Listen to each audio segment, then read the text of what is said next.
2, Chapter 8, Bewilderment. Max joins us for lunch. We are not surprised. Charles and Limerick sit together. Max and I sit opposite at the lunch table. Max keeps asking Limerick many questions, and Limerick answers each one. She laughs and giggles every time Charles joins the conversation. I think Max can sense that Limerick is more interested in talking with Charles. Max and I start to talk with each other while Charles and Limerick have their own conversation going on. It is really nice. We are all friends, all enjoying lunch. There are some girls in grade 6 sitting at another table. They keep looking over, pointing at our group. I think to myself, some people just didn't understand Charles's speech at last year's school and talent show.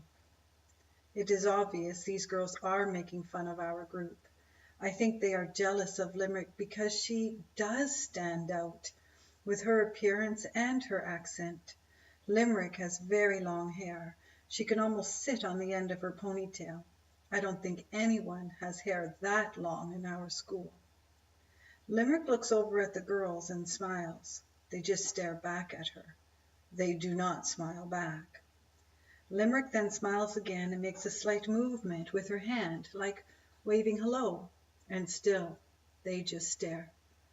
Well, I guess they aren't as happy as we are, Limerick says as she shrugs her shoulders. We all look at each other. We don't let it bother us. We are minding our own business, being polite to everyone. If the older girls have a problem, we are not going to let it bother us. Just before the bell rings to continue our afternoon class, one of the girls gets up from the table and walks over to our group. I feel my heart sink because I don't want any bullying. I certainly don't want Limerick to be bullied.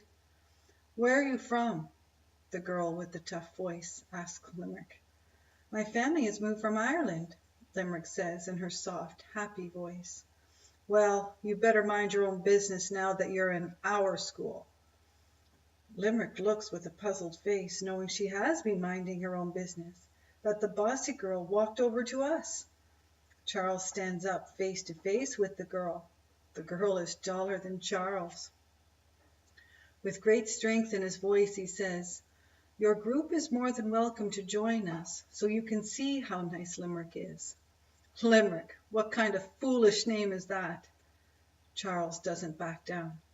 I am asking you politely to join us. If you want to join us and be happy, please do. If you want to be bossy and be a bully, then please go back to your table. Charles has a look in his eye that we can all see. He isn't backing down, and he's using polite language like he's really smart and all-knowing. Why would we want to sit with people like you? She asks. Charles looks right into her eyes and says, Because you could learn something. From fools, she remarks. Everyone grows silent. It is obvious she has come over here to pick a fight. Limerick touches Charles's hand and says, Just leave it, Charles. No, Charles says. I will not have anyone speak to us like this. She doesn't even know us, so she has no reason for judgment. You are a fool, the girl says to him. A fool to think you can tell me what to do. Charles continues to stare at the girl who doesn't seem bothered by anything. She is your classic bully picking on others in a lower grade. Charles lowers his voice and once again says, Why do you feel good about bullying others? What does it give you? There is more strength in kindness. She studies Charles's face, pondering what he has said. Do you feel better knowing you are being unkind to another? Charles asks in the same low tone. Please tell me how you feel. Does it feel good to boss others and make fun of others? Have you been bullied? Do you know what it is like when people make fun of you? Don't you wish they wouldn't? She just stares at Charles.